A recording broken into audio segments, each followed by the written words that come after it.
Immunology Part 6. Here we discuss about the lymphoid organs and soluble mediators of immunity, lines of defense. Lymphoid organs. First of all, let us see the lymphoid organs here. Lymphoid organs generally classified as primary lymphoid organs and secondary lymphoid organs. Any lymphocyte, either T lymphocyte or B lymphocyte, three stages can be observed: production, maturation, activation. Among the production, maturation, activation, where the production and maturation occurs, such organs can be considered as primary lymphoid organs. Where the activation of the B lymphocyte and T lymphocyte, wherever it happens, that area can be called secondary lymphoid organ or tissue. Then first of all, let us come to the primary lymphoid organs. In that we know the two types of lymphocytes are present, B lymphocytes and T lymphocyte. First of all, let us see the story of B lymphocyte. The B lymphocytes are produced in the stem cells of bone marrow.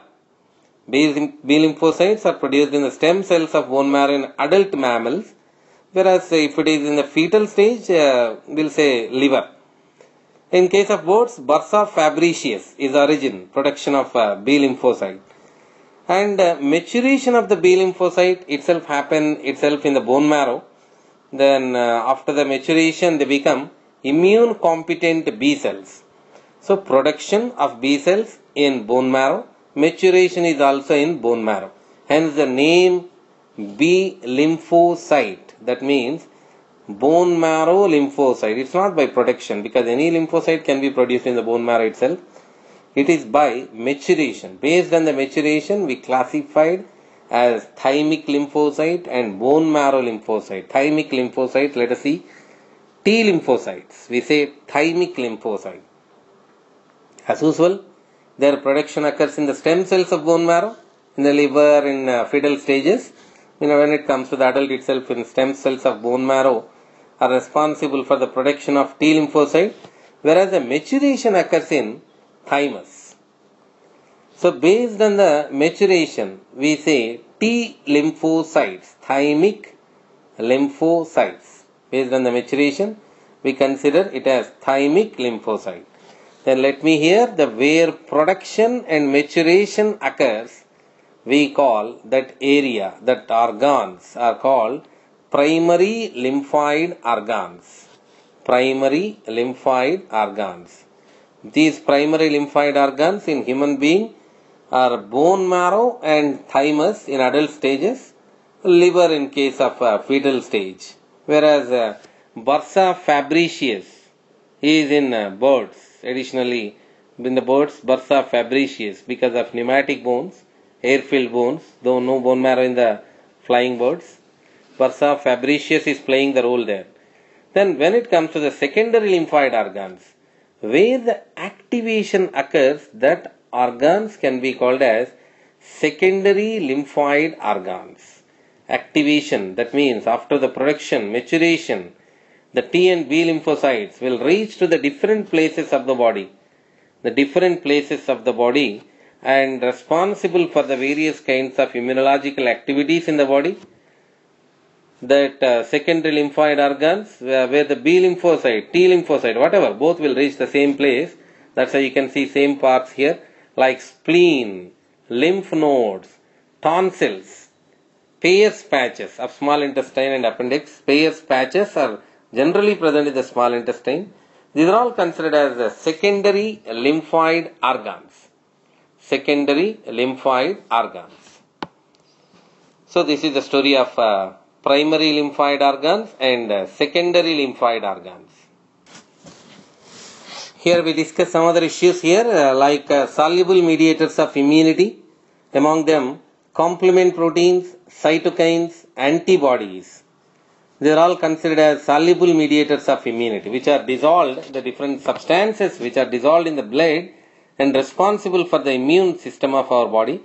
That among them, complement proteins, cytokines and antibodies. Earlier we discussed about the antibodies in the previous parts. That's why we know what is a paratope. paratope. What is paratope here?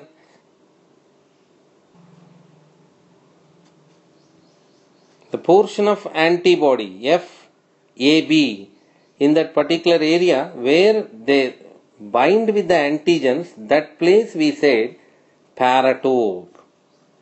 So where antigen binds, that particular place we call paratope. Similarly, in case of antigen, the binding place of antigen or microbe to this place is called as epitope. Epitope belongs to antigen of which it binds with antibody. Paratope belongs to antibody which it binds with the antigen. Don't confuse here that epitope is a part of antigen which binds with antibody. Paratope is a part of antibody which binds with antigen.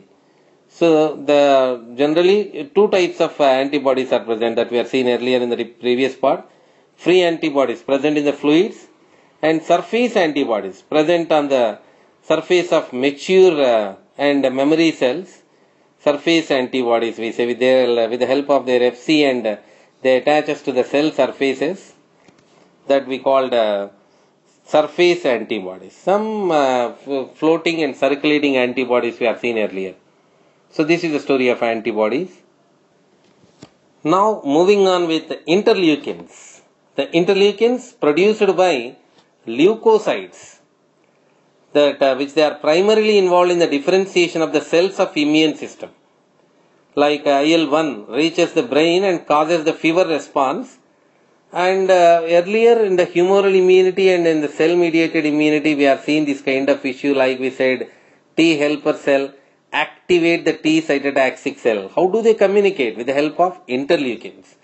Or T helper cell activates the B lymphocyte, make the differentiation of the B lymphocyte. We say how? That is with the help of interleukins. That means simply we say interleukins are the communication language between the immune competent cells like T helper, B lymphocyte, T cytotoxic cells. Then also we say interleukins various type IL-1 and IL-2 that reaches the brain and are hypothalamus of the brain which cause the fever response. Next, moving on to the another type of cytokines like interleukins. Interferons are also considered as cytokines. Interferons generally produced by virally infected cells. That means a cell of our body, if it is infected with a virus, that cell able to produce these interferons. Then what interferons will, or what are these interferons? These are antiviral proteins. That means cell produce antiviral proteins against the virus. So interferons can be produced by virally infected cells of our body. What they do? Involved in the protecting the neighboring cells from the virus infected cells, virus of infected cell. That means simply we say released from virally infected cells. The interferons released from virally infected cell goes to the healthy cells and provide the information of the virus. Communication between an virally infected cell to the healthy cell is nothing but interferon. Simply in a single line we say that released from virally infected cell goes to the healthy cells and provide the information of virus.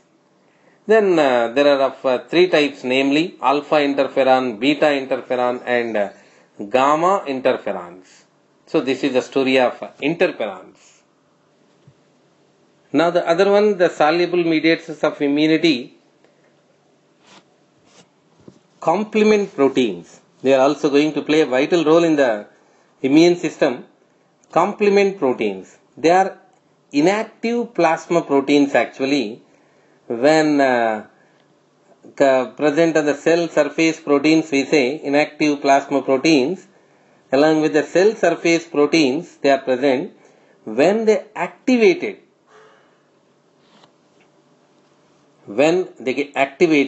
they form membrane attack complex. Here you can see in the diagram, This is a microbe, the cell membrane of the microbe. These complement proteins are going to form membrane attack complex. That complex makes the pores on the plasma membrane of the affected cell. They form the pores and the plasma membrane of the affected cell. It allows the ECF, that means surrounding body fluids of human, will enter into that particular microbe. It allows the ECF enter the cells and make them swell and burst. This is also a kind of killing. When an infected cell enters into the body, the complement proteins will form membrane attack complex. They make the hole, they make the pores, which allows the surrounding ECF, extracellular fluid of human body, will enter into the cells, infected cells, and that make them swell and burst of that particular cell. So this is one kind of killing we see. That complement proteins which are performing here, you can see in the diagram, the swelling and burst of infected cell because of complement proteins, you can see. The another function the complement proteins are going to do, that is some of them coat on the surface of pathogen and attract neutrophil macrophages for opsonization. Means, for example, this is the microbe. Our complement proteins forms a coat on that surface of the pathogen and attract our body immune cells like neutrophils and macrophages. Neutrophils and macrophages are getting attracted towards that. That means complement proteins holding this microbe by making coat and attracting the macrophages and neutrophils. Generally, this process is called as opsonization, making bacteria more susceptible for phagocytosis. Actually, phagocytized cells are macrophages and neutrophil. So, just what complement proteins are doing, they are holding. So, we call the process as opsonization. Complement proteins are responsible for the opsonization. Let's take a glance look on this. All these three considered as soluble mediators of immunity. Like we have discussed now, the complement proteins and cytokines. Cytokines are of two types, interleukins and interferons. Antibodies. We discussed about the antibodies also earlier. These three considered as complement proteins, cytokines and antibodies are considered as soluble mediators of immunity.